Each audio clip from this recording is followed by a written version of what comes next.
Everything up over on YouTube. That's everyone, I think, coming in. Jean-Claude, excellent. At Greenback there. We're just waiting for YouTube to wake up. Maybe a lot of heavy traffic on Google this evening. And we have you, Carolina Cunha from EI, joining us tonight. You are the queen of the visas for this evening. How are you tonight? Hi, Carl. Hi, everyone. Well, I am fine, and it has been a smooth week. I just returned from holidays, so Excellent. Good for you. still getting on my feet with my a little backlogged work. Oh, So okay. So you yeah, are, may I ask, if it's a silly question, isn't it, when people say, did you go anywhere nice? I'm certainly hoping you did. Would you be I did. prepared to tell us where? I did. I went somewhere nice to Albufeira in the Algarve. Very good choice. Excellent. Okay, you had a great time there, I take it. Yes, it was very nice, and this year the beaches are incredibly like comparing to last year and the year before, they are better. I don't know if this is the global warming or I don't know. Right.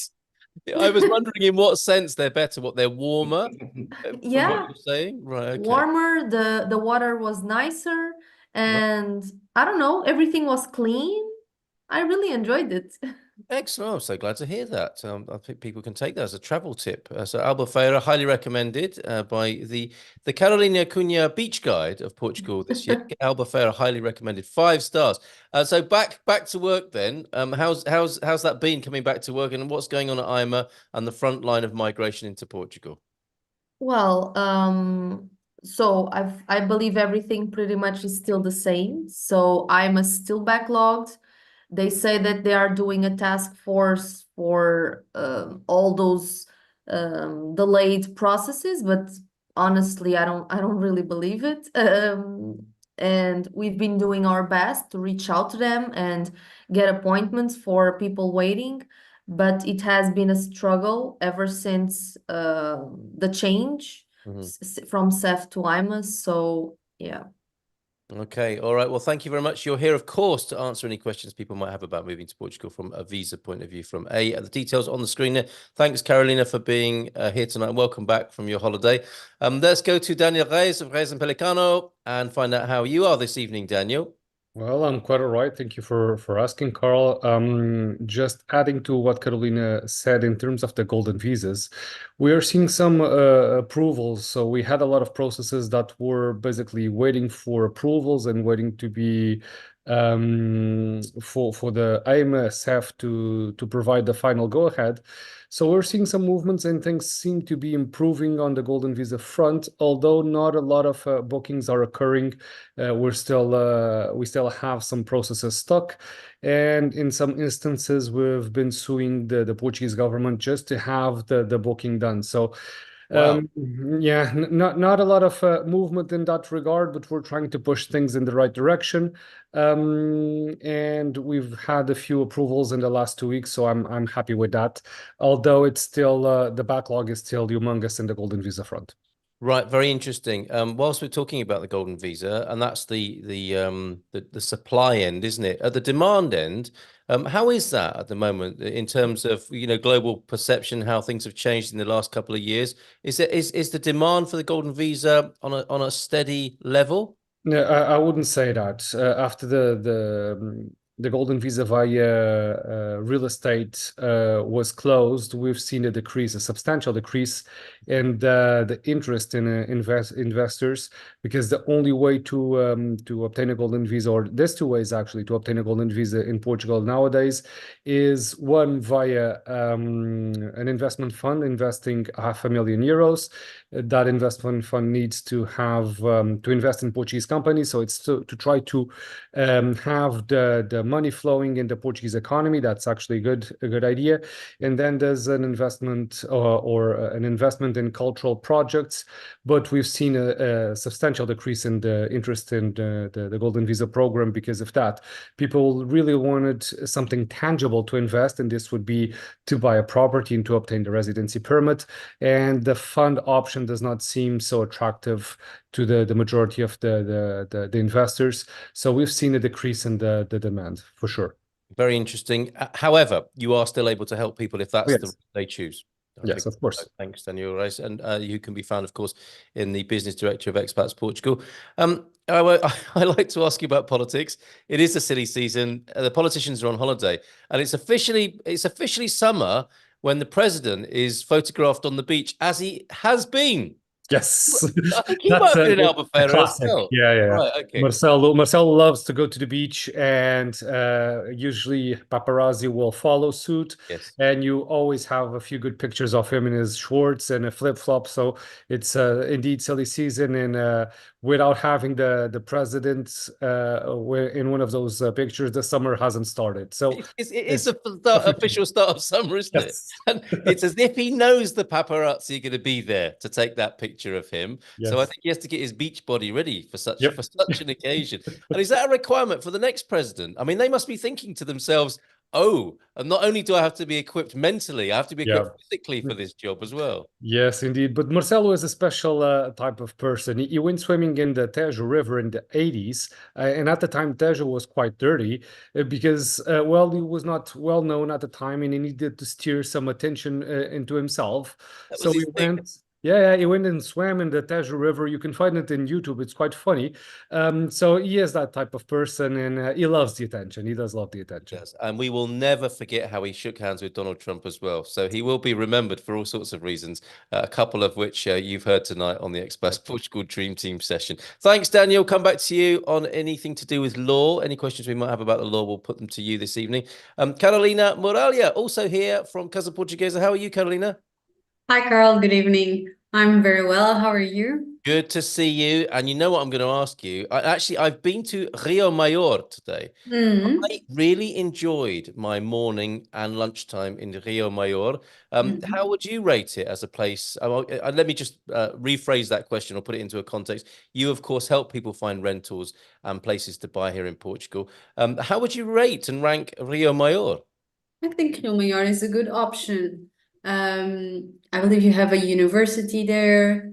Well, it's smaller than Lisbon, but you have services, not as much as in the littoral, but it's a good choice if you want a quiet lifestyle. It has amazing bread. Oh, okay, bread and chicken and salt. As well, of course, The locally. chicken, I don't know, and the salt, I don't know either, but there is called Pão de Rio Maior. Yes. Is very good. Good to know about. All right, thank you very much. And how can you give us a review assessment of how things are going, helping people finding property in Portugal as well at the moment? Well, at the moment, I will say it's almost like the last week. Uh, it's prices are competitive and things are moving fast. Okay, so if you can't be hanging around if you're looking for somewhere, and Carolina finds you a lease. Best get that signed and best get things moving at the moment with the way that demand is here in Portugal, and that continues, of course. Carolina, thank you very much. Any questions for Carolina Moralia of Casa Portuguesa? Please put them to us in the chat, whether you're on YouTube or here over on Zoom. Please do that. Jean-Claude, we're seeing you perfectly well. And now Jean-Claude from Greenback. How are you? What's going on in the world of filing? Hi, Carl. Yeah, so I think most importantly, the thing on everybody's tongues with US tax filing from an expat perspective is the October deadline coming up, the 15th of October. So whether you're doing streamlined filing, business filing, or personal returns, and you had it or requested rather an extension to October 15th, it's very slowly creeping up on us. And we need to remember that after 15th October, it becomes very difficult to e-file as well. Leading into that, we need to start doing postage to the IRS, which is a wonderful process if anybody's ever done it before. Right. And then speaking of deadlines, I think just if anybody has businesses registered in Texas, after Hurricane Beryl had hit it, the IRS has officially announced an extension for many of the counties that were affected. So expats with remote businesses in the area would also be able to take the extension up to October 5th next year. Good. A bit of compassion for those affected in Texas there, then. That's good to know. Very much so. All right, thank you very much. I recommended you only last evening, and it was because somebody from South Africa wanted help. You do specialize in US expat taxes, but I think you can help or refer with South Africa. Was I right to do that? So I'm very happy for you to send anybody from South Africa over just because it's local to me. So Right. it's not officially an extent of what Greenback would do, but I can direct them. We have strategic partners all over the world that we can recommend. That's wonderful. Good to know. So any questions, especially for filing in the US, Jean-Claude here to help us from Greenback Expat Tax Services tonight. Last but not least, I think, I'll scan to see who's here, who else might be here from the Dream Team. But I think completing, and last but not least, certainly not least, Nuno Mensch from Winsurance. How's your day been, Nuno? Hello, good evening, everyone. Good evening, or good morning, or good afternoon, depending on where you are. So, all good. It has been a rush week, but a happy week also. No news about the insurance world, but some news about what you can find in Portugal. So, despite all of the complications with IMA and the bureaucracy and so on, some numbers just I reached some numbers this week that is in Portugal, almost a quarter of the population is over 65 years old, so 55%, and the 3,000 people is over 100 years old. Also, and now I'm going to talk only about the public system, so we don't put any speculation on this. So public hospitals, they were charged in more 12.5%, or they are having 12.5% more cost regarding medical expenses. 1/3 of the medical costs on the public system is with oncology. So two big ideas come in my mind. One is that Portugal is a safe place to live. We can find healthcare. And yes, it's true that we are aging, and with age, health problems came, but we find solutions in Portugal. With the cost of the healthcare, yes, we must expect a cost with the rise of the cost with private health insurance. But what gives us peace of mind is that we can get healthcare solutions. So Right. this is a trust word to everyone that choose Portugal to live. Excellent. Okay, so well, thank you for the illustration there of the aging population here in Portugal. It's a worldwide phenomenon, of course. And those 3,000 centenarians, I think they're called, aren't they? So that's perhaps, do you think, a reflection of the good Portuguese lifestyle with 3,000 people over 100 here in this country? Yes, I believe that it has to be with the food, Yes. with the lifestyle also. So definitely. And Excellent. yes, of course, the healthcare helps reaching these ages. But mostly, I should say, the food and the lifestyle that we have here in Portugal. Wouldn't it be amazing to have one of those centenarians on one of these Dream Team sessions or a webinar with their secrets and reflections on life in Portugal at 100 plus?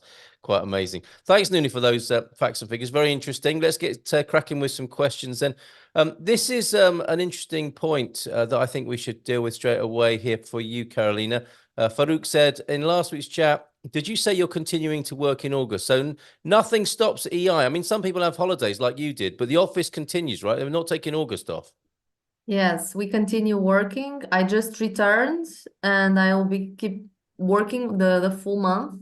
So yes, and everyone we never have a department empty. There's always someone that stays well, the boat continues, right? Take care of business, absolutely. So Farouk, don't worry.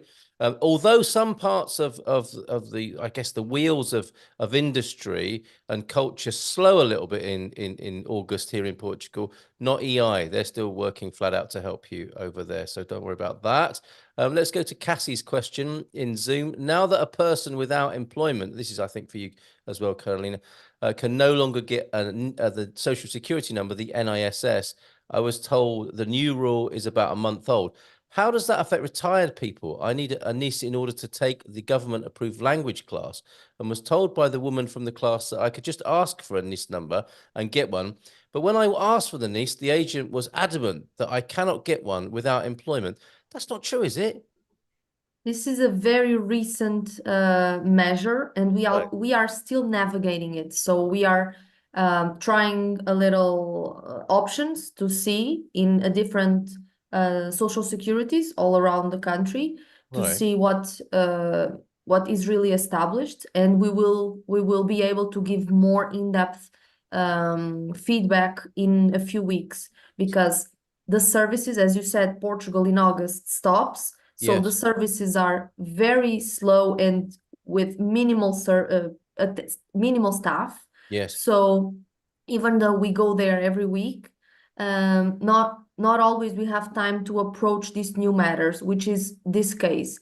This is a new, as she said, a month-old measure. I don't know if that much, but it is very recent, and it should not affect retired people, because retired people usually don't need an NISS.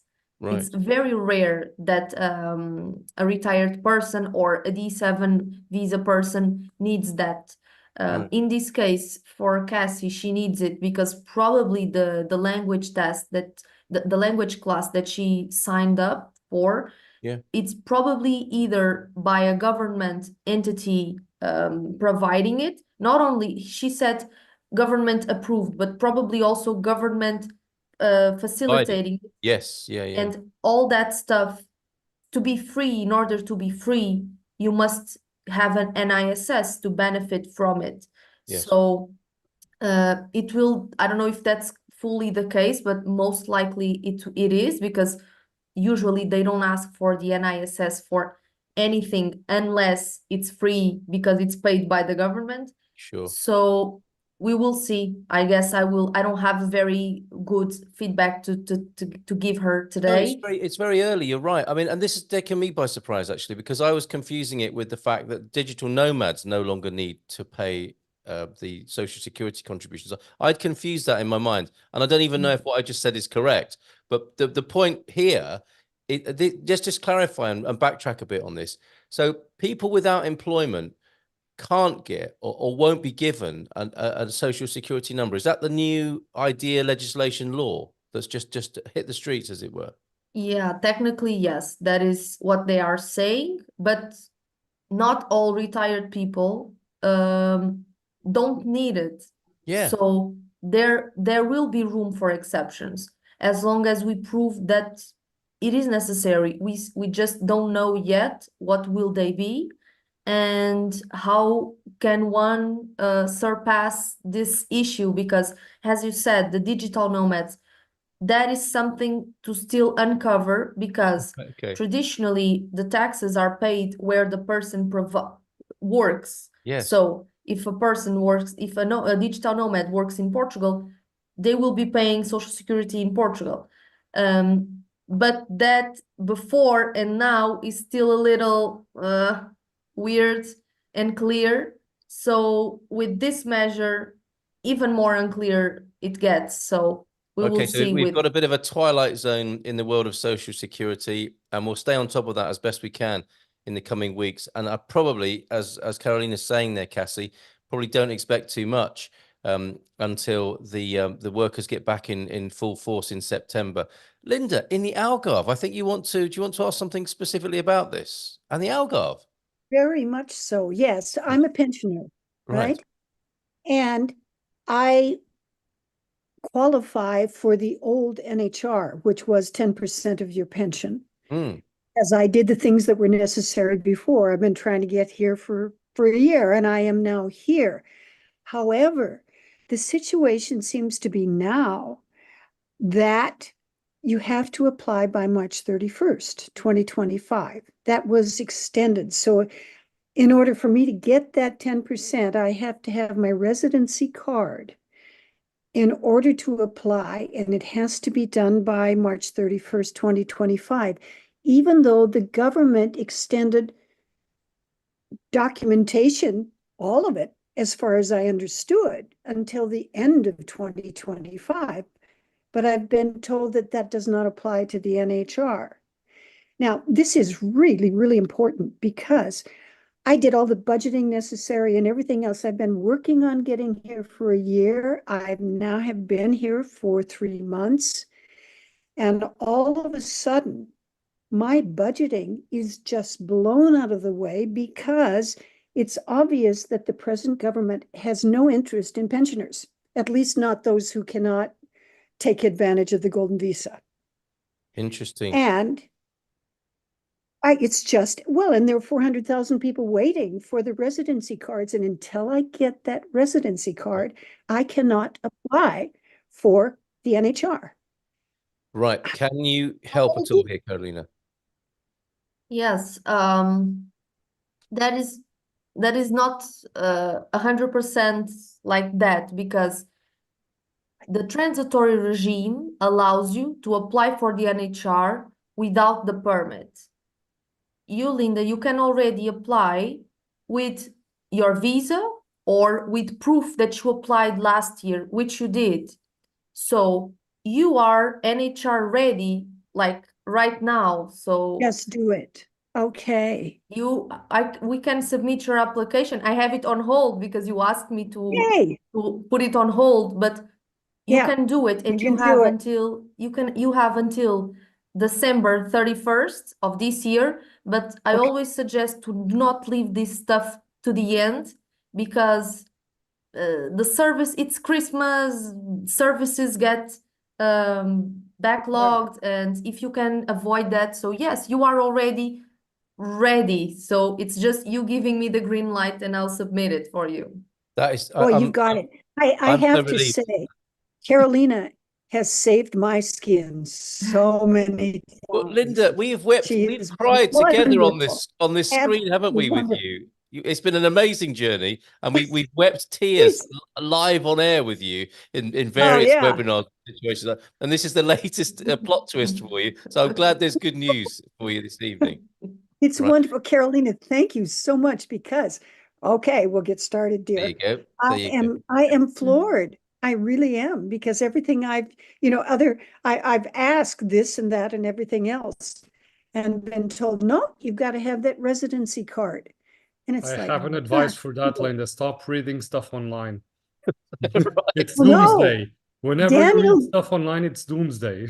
well, that's true. Well, yes, of course, because you always get the opposite idea or the opposite, but it's not. I have been talking to people and going to people and asking people and everything else. And it's like, one person says this, and you're talking lawyers. One says Just to provide some clarity on the topic, Carl, just on the broader Thank you, sense of Daniel. things. Yeah, go ahead.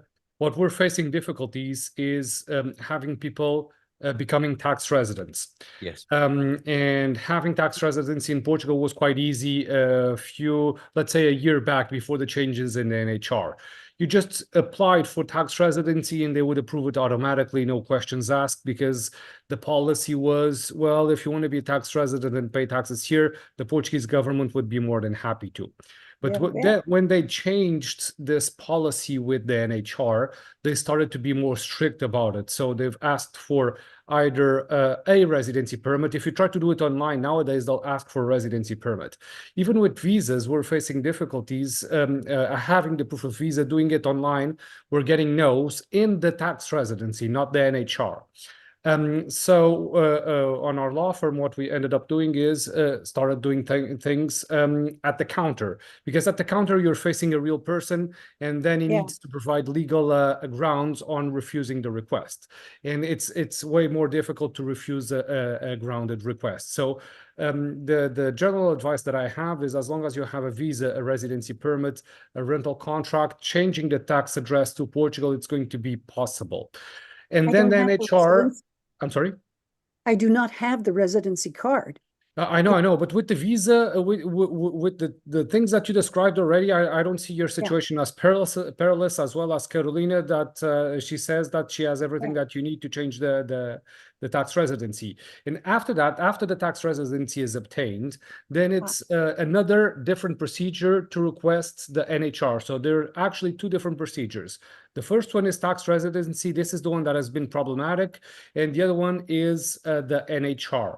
And there are two different procedures, two separate situations that will need to be covered. And the one that is being problematic is only the tax residency. But in a case like yours, I don't see any big problems in obtaining the tax residency, and after that, the NHR. And Carolina, you can do both for me? Yes. Okay, And as baby. Daniel said, it's first the change of address right after the NHR application. We do everything whenever you say yes, I will do it right away. And we do it the same way. We go there in person to the tax office, and we have offices in Lisbon and in Porto. So we go both places.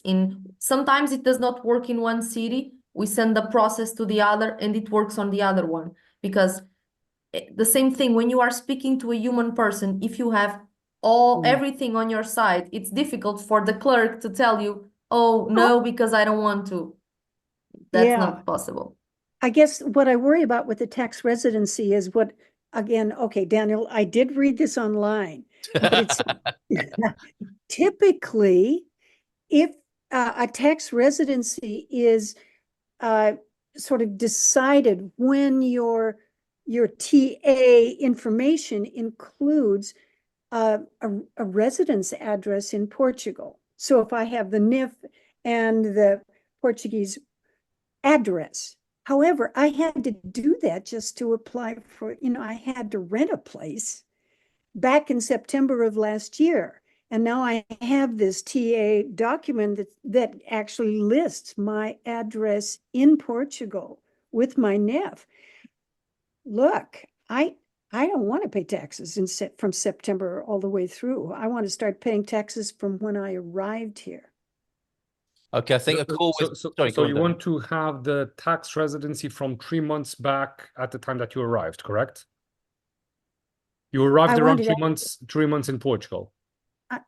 Yeah, I want to have it at the time I arrived in Portugal. Yes. I would say it's possible, but you'll need to fight for it. And I would say, what's the point? Oh, I'll tell you all about it. Okay. It's huge. It's huge. Yeah. Okay. So I think a call to Carolina first then, tomorrow, first thing tomorrow. And then you might pick that up between you. But that's great news, I think, Linda. And just very quickly before, because we've got a great question that we are bringing from the last webinar for Mark and Jane for Carolina to deal with as well. But how is the Algarve treating you? Are you enjoying yourself there, Linda? Well, it's beautiful. It's wonderful. It's a little too hot right now, but some mornings I wake up and there's wonderful wind outside and it's blowing in cool air. It's lovely. It's absolutely So you lovely. are getting some Goldilocks moments when it's just perfect. Yeah, I am. Thank you. Good to hear it. Good to hear it. I'm glad that Carolina was able to help you tonight. Lovely to see you this evening. And let's stay with you, Carolina. Mark and Jane, if you want to unmute to ask, you're very welcome. But as I understand it, and as I recall from the last webinar, we're celebrating the D7 visas, but the appointments with IMA are across 2 days, and children have been asked to appear in different cities to parents. Can that be changed, Carolina? Well, unfortunately, that is common. And what we do in those scenarios is on our assistance to that service, we work with a team of lawyers, and they go with each one, and we either combine a minor with a parent, but it depends on the place that they were given, because there are Here they are. So, Jane. It's only taken a month for our visa to come through, and we were told that we might not get an IMA appointment with our visas, but we did. And the IMA appointments are actually really soon. So they're on the 18th and 19th of November, with our visa being scheduled to start on the 1st of October. Okay. But my appointment is in Leiria at 1600 hours on the 18th. My daughter is in Garda at 1530 hours on the 18th. And my son is at 1600 hours in Garda on the 18th. And my wife is near Porto, I can't remember the exact time, on the 19th. So the only way that we can do this at the moment is, if the question is, do I have to be with the children for their appointment if I am the main applicant? Because if not, then we'll have to drive the motorhome to Garda, leave my wife in Garda with the children, while I set off to drive to Leiria, a 4-hour drive, whatever it is, 3-hour drive. Good heavens. Go to my appointment and then come back again. And then as soon as we get back, drive overnight in the motorhome to Porto to be able to do the appointment the day after. Yeah. Yeah, in this case, that would be the case. Your wife going with the kids to Guarda, because and I'm the you- main applicant on the visa, I don't need to be with the children. No, no. What happens is, even though you have like pretty much at the same time, it's a little bit prior, yours, I believe. Yes. Even if it was later, your family's process, it's on hold until yours is done, because all of their processes are depending on yours. Okay. So it's like they are pending on the system. As soon as you go and you get your proof issued, theirs goes in as well. So even though they are on separate places, the system is one and one only. So that is fine. That would be what I suggest. Just make it. You- We'll just you make going it. alone to your appointment in Leiria, and your kids and your wife to the one in Guarda. If you want to hire our service for this, one lawyer would be going with you, and one lawyer would be going with your wife and the kids separately. So that and the lawyers communicate between one and the other, and as soon as to speed up the process. And as soon as your process is finished and you are done, the lawyer notifies the other one, like, Mark is finished, tell the clerk that she can enter the process. If this didn't work, it would work anyways, but this makes it smoother. We are getting you to do the residency appointments for us. We are doing that with you. Yeah, that's how we do it. It's always better to have a parent with the kids. If, for example, Jane's appointment were to be on the same day in a different location, that has also happened. That would be trickier, but in this case, since Jane has the flexibility of being possible to be with the kids, it's smoother because kids behave better with parents. It's just we'll just make it. We'll just make it work. We knew we had heard stories, again, seen things on the internet, but we had heard stories about people, well, my husband's is here and ours is up there, and it's a long distance between them, and it's not really the distance. It's just that they're at the same time. Yeah. And they're all on. I think that surprised that our appointments were the 10th and 11th of July at VFS, and we've got them, so we don't want to get rid of them already, and the visa start on the 1st of October. And then we've already got the IMA appointment. We were thinking we might not get an IMA appointment. It might be 6 months or so to get the IMA appointment. So we'll, this keep is that literally one. Even though it will be a hassle to go from one place, and you will be tired and it will be expensive, it's better to accommodate. And this sounds very weird, but it's better to accommodate your whole life to the appointments that are given, rather than trying to rescheduling them, and you might be falling into a never-ending wait. So make use of that golden ticket. I think is so we just need to contact it's physically possible. We'll just do it. I did send, by the way, just as a note, Carolina, I have sent Marianne emails on all of this. So if you can talk to her about it and just let her know, I will. we'll be in contact with her in the next couple of days. Great. Brilliant. Thanks, Mark and Thank Jane. you. And congratulations. Yes, you. quite. And thanks, Carolina, for offering even more reassurance this evening. You're doing a great job so far tonight, helping people and calming anxiety. And Jane, Mark, you're going to see a lot of Portugal, I think, in those couple of days, aren't you? So enjoy that as well if you can, if that's not too stressful for you. So, and congratulations. Right, let's move on. We're already over halfway through. Linda was asking as well of you, Jean-Claude, were you talking about the F-bar? I think you went into some sort of explanation here, but that might be useful as more general information to everybody else as well, if you want to voice that for us. Yeah, so what I understood from Linda's question is that she was asking, you can confirm with me if you'd like, if the F-bar also falls under the deadline for October 15th. Yes? Mm. Yes, Yes. a nod from Linda there. Thank you, Linda. Yeah, so the F-bar normally forms part of your federal return. That's done on Form 1040. It's actually due on April 15th with an automated extension to June 15th. And then by request, you can have the extension further pushed to October 15th. But yes, it is very much so that it falls in the same category, that it's very difficult to e-file after October 15th. Okay, Okay. thank you very much. Thanks, Linda, for the question. Can you Thanks, hear Jean. me? Yeah, we can Can hear you you. hear me? Yes, we can. Yeah, Jean-Claude, I actually have already filed that. I just wanted to be sure that I didn't have to file anything else. And my 1040 has been filed as well. Good But work. Perfect. separate. Excellent. Okay, thanks, Linda. Thanks, Jean-Claude. Let's go to Robert, Andrew, Frank. We are ready to move all our worldly goods here in October. Fantastic. Just starting the nightmare. The pesadillo of trying to get a baggage certificate without yet having our residence cards. Thanks, Ima. You say, and finding it all very confusing. The alternative seems to be paying duty on everything, although, of course, only worth 5,000 in total. Any thoughts on that, Carolina, helping people with the baggage certificates and that process? Yeah, it is tricky to get the baggage certificates without the residence permit, but it is possible.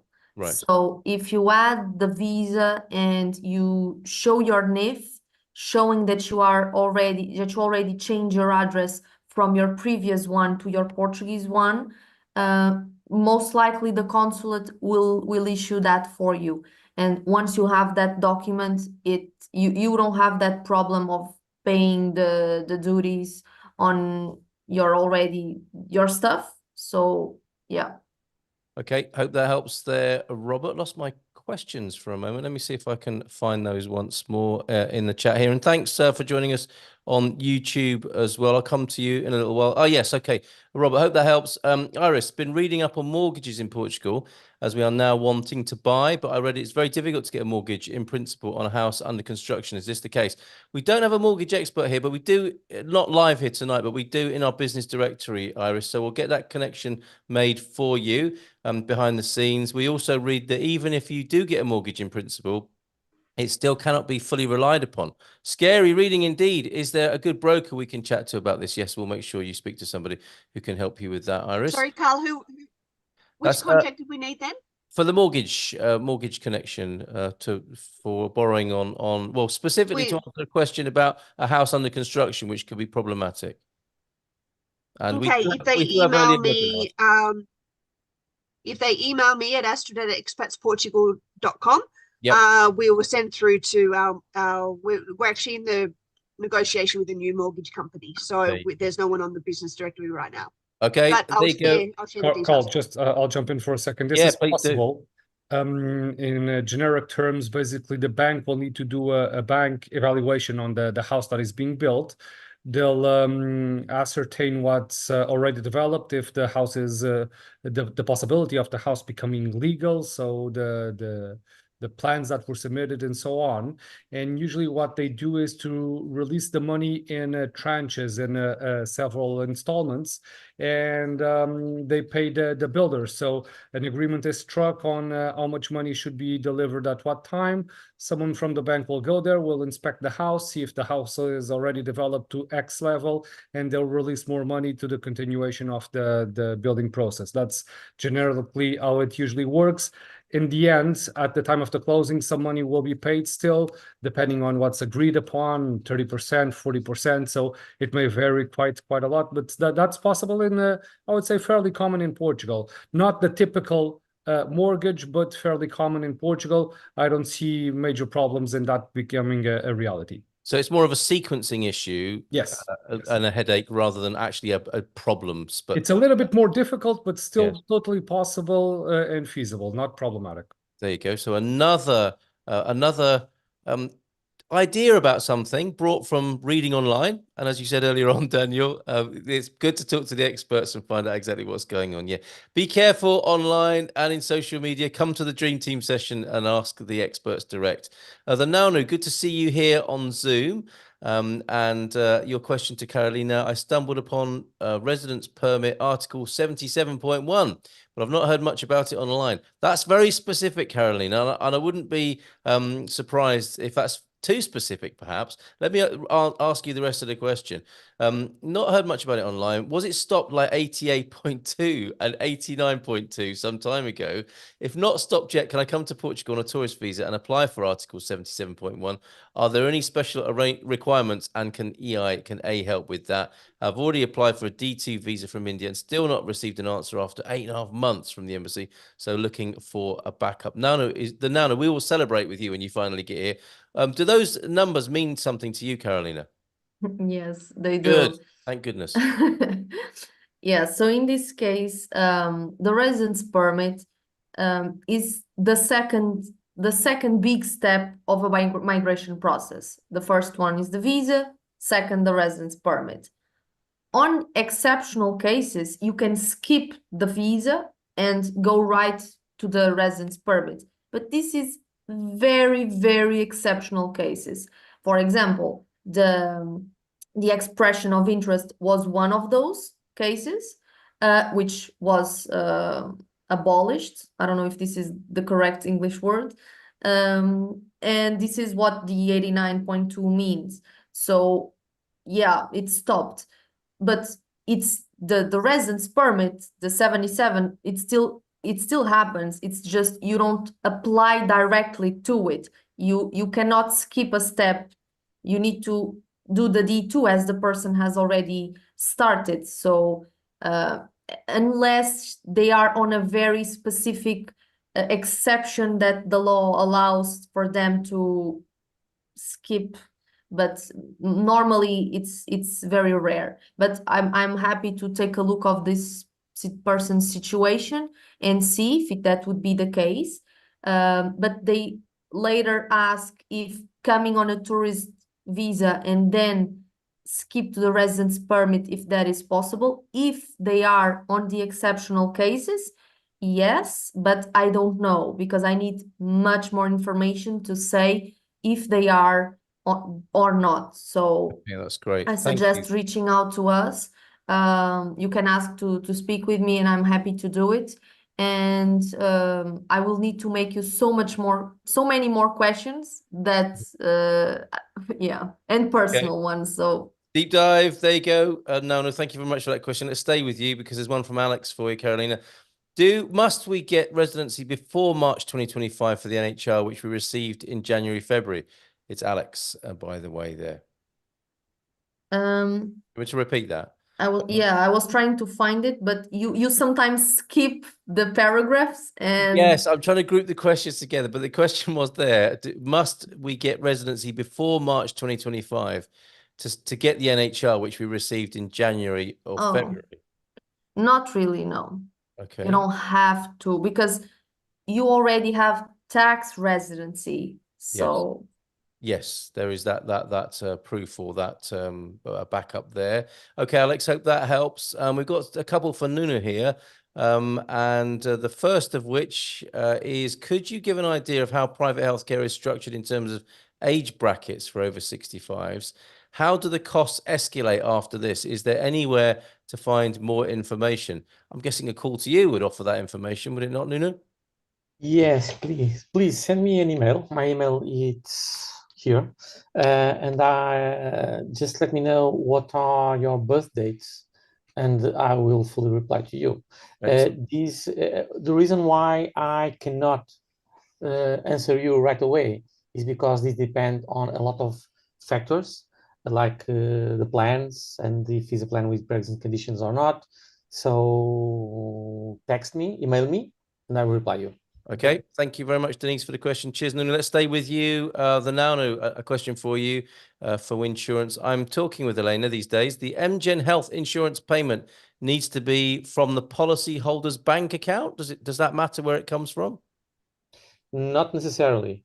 Okay. Not necessarily. Usually, in 99% of the cases, it match. So the Yeah. policyholder is also the bank account holder, Right. but not necessarily. Okay. Continuing. Currently, my employee does not have a bank account, and there's some help going on from A as well. But as my employee is a Russian citizen, opening a bank account has been tricky. Can I pay for my employee's personal health insurance from my bank account, or should we wait for her to get a bank account? From what you just said, it should be okay, right? Yeah, perfectly. No problem. Okay. And I'll get the workers' compensation insurance as well separately from my bank, a company bank account later. But she needs health insurance as well. I think we've solved that for you there. For Nuno, let us know if that is sorted out to your satisfaction. Cheers, Nuno. Cassie, thanking you, Carolina, over on Zoom. Good evening to Gemini. Over on YouTube, Paulo Esteves is there as well with a good day all. Squire of the Shires, Boa noite a todos. Do Reino Unido, very good. And a testimonial for you, Nuno. We use Nuno and the team in Porto. Very good there. Thank you very much. And Darren, thank you for your help and suggestions on YouTube too. Yes, Grace also trying to help you, Cassie, with that situation earlier on where you needed your social security number to learn Portuguese, which is an unfortunate barrier to your education, but I think you're getting help there. Hello from Blessing. Good evening to you. Good to see you. Carolina, another one for you from Alex. Sorry if it was already answered. Oh, we did do that. We've done that, I think, to your satisfaction there, Alex. And let's scroll down a bit further. We've helped you, Nuno, as well. And yes, the email address for Nuno is nuno.mensch@winsurance.pt. Or if you send it to iamsafe@winsurance.pt, I'm sure you'll be able to connect with the team there as well. I think we've covered all the questions on Zoom. I do have a really nice cultural question, but I actually want to make sure it's truly a cultural question tonight. Linda, do you have another question? You've got your hand up there. Did you want to ask something?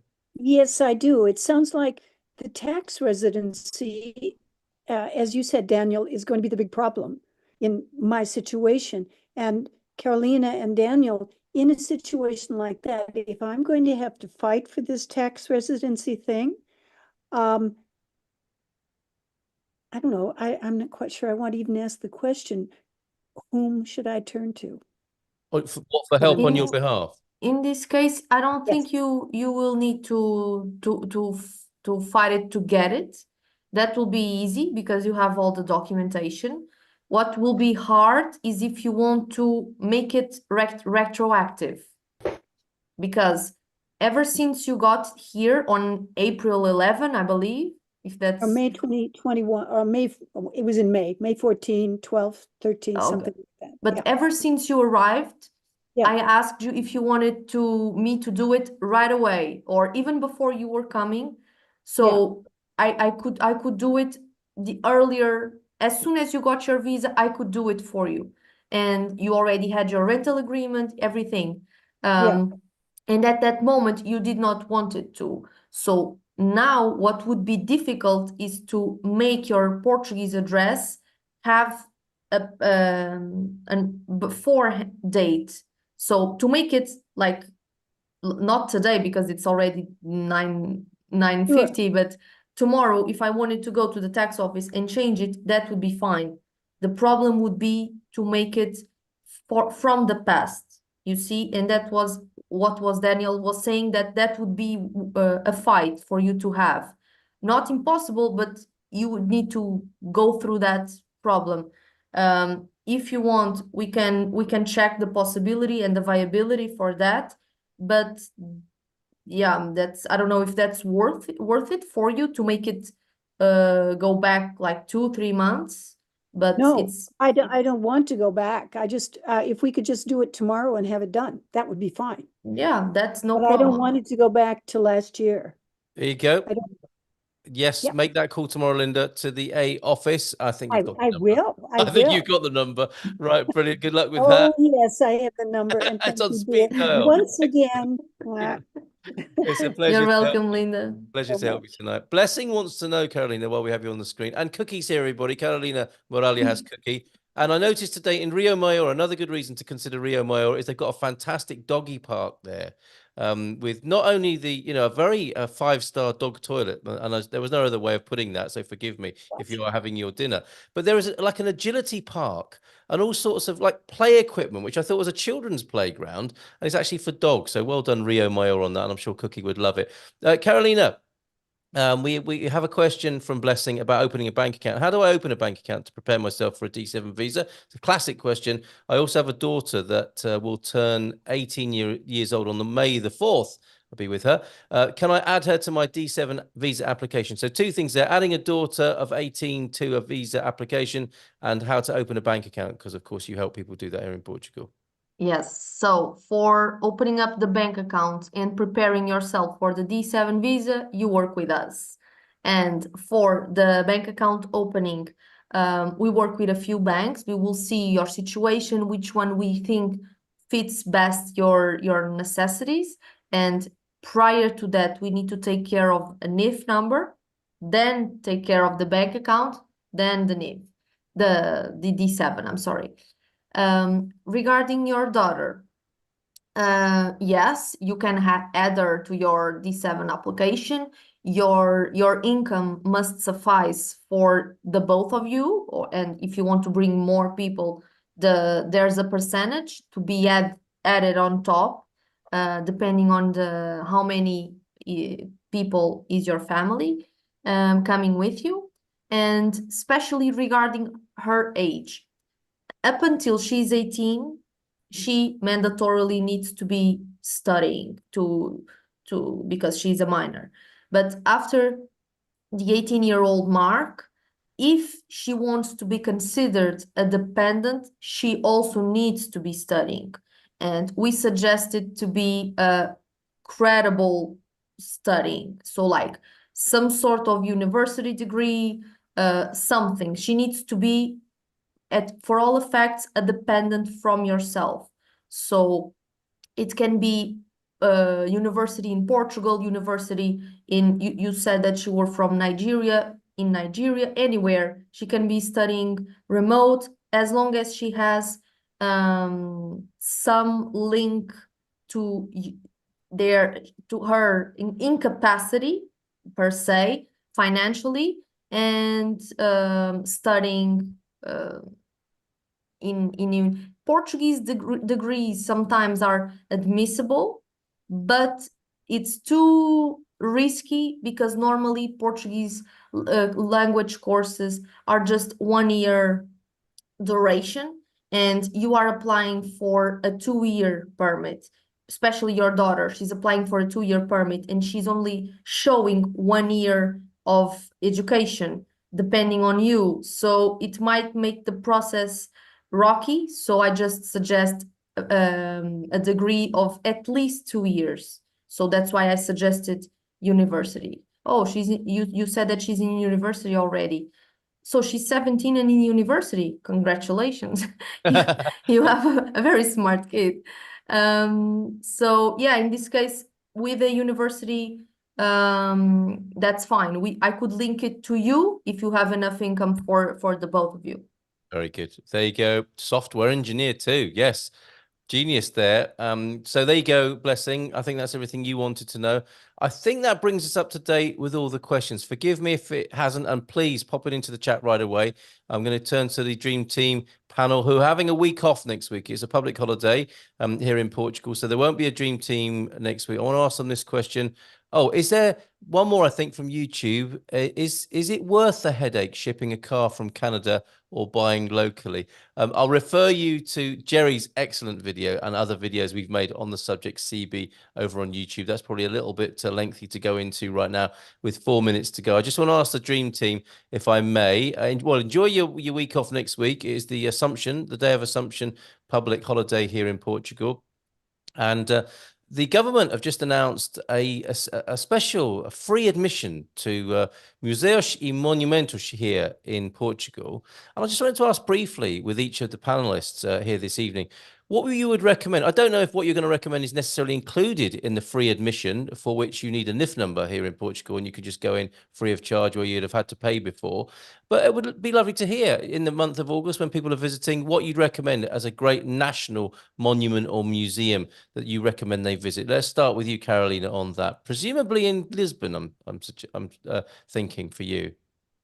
Yes, in Lisbon, I really like, I don't know how to translate it, the Museum of Coches, Oh, the coach. which Coach is like museum. the old cars, but Oh, like okay. really, really old with Carriages. carriages, The yeah. carriage museum. That's right. I mean, it's basically like being a Cinderella, isn't it? It's a Yes. Cinderella experience.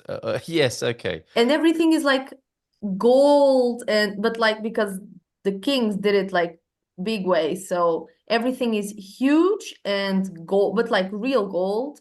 And the museum is one of the newest ones in Lisbon. It was on a older museum, but they built a new one and moved everything there. So everything is very like carefully placed, and so I don't know if that one is included, but if it is, highly Go recommend. anyway, whether it is or not. You should go anyway, because it's a Yes. beautiful location just along from Belém as well, isn't it? Yeah, you take the money that you saved from the tickets and buy yourself a pastel de Belém, which Very is good advice. You must have your own travel blog recommending Albufeira, and now the travelers tips and hacks whilst you're in the near the Coach Museum as well. Thanks for that, Carolina. Much appreciated. Carolina Muralha, what would you recommend? A monument to go to. Yes, please, or a museum. Or a museum. I was trying to think of places outside Lisbon, just to be a little bit different. And I'm missing the word. Can you pass so I can just? Yeah, of course, of course. Let's ask Daniel what he would recommend. Well, you do have the Electricity Museum nearby, Matt. Yes. Electricity Museum is brilliant. It's a old-fashioned UK building. It stands out from the rest of the buildings in Lisbon, and the interior of the museum is quite cool. That's probably my first recommendation. Then you have the Navy Museum as well. That's an interesting museum, and the National Old Art, or National Museum of Old Art. It's in Portuguese is Museu de Arte Antiga, and you'll find really interesting paintings in Museu de Arte Antiga. Those are all suggestions to do in Lisbon. I do quite recommend them. Fantastic. Thank you, Daniel. A sailor's recommendation, obviously, with the Naval Museum. Let's go. Thanks a lot, mate. Let's go back to Carolina. I was thinking about Mosteiro da Batalha. Yes. But and that is included. That is included. Yeah. But I remember two museums in Lisbon that I think they are good to see. The News Museum in Sintra is interactive and it's very informative. And News Museum. News Okay. Museum, it's how Very it's called in Okay. English even. Yeah. And I also remember Museu do Aljube,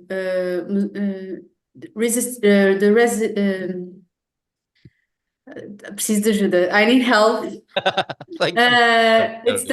É o Museu da Resistência. Yes, it's connected with the Portuguese Revolution and the people that were resisting the dictatorship. So it's I've never been there. I've seen some images, but it sounds quite cool. Great recommendation. Thank you, Carolina. And Nunu, what would you recommend? Going to see Sporting Lisbon Stadium, right? And they probably got a museum there.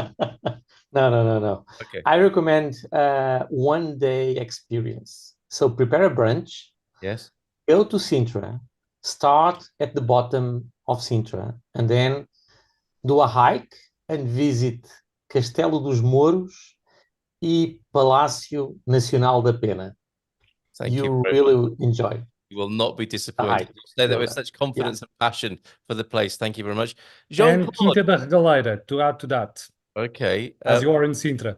Thank you very much, Daniel. Jean-Claude, it's a bit difficult for you. Which one of those would you like to go to? Because you may not have a Portuguese recommendation. So the main attraction from South Africa is our wine routes. Now, I don't know what that says about South Africans.